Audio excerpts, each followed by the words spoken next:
Sir এই প্রোডাক্টটার দাম 100 টাকা স্যার। স্যার আপনার জন্য 50% স্যার। স্যার আপনি কি প্রোডাক্টটা নেবেন? না, আমি এই প্রোডাক্টটা নিব না। আমাদের এখানে তো এটা মার্কেটিং এর জব, মার্কেটিং করে তো প্রোডাক্টগুলো বিক্রি করতে হবে।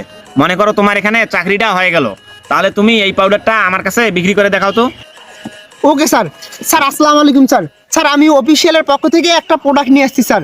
স্যার এই প্রোডাক্টটার দাম 100 টাকা স্যার। স্যার আপনার জন্য 50% স্যার। স্যার আপনি কি প্রোডাক্টটা নেবেন? না, আমি এই প্রোডাক্টটা নিব না। শালা নিবেন না কেন? শালা আমার বিড়ি খাওয়ার টাকা নেই না, তুই প্রোডাক্ট নিবেন না শালা।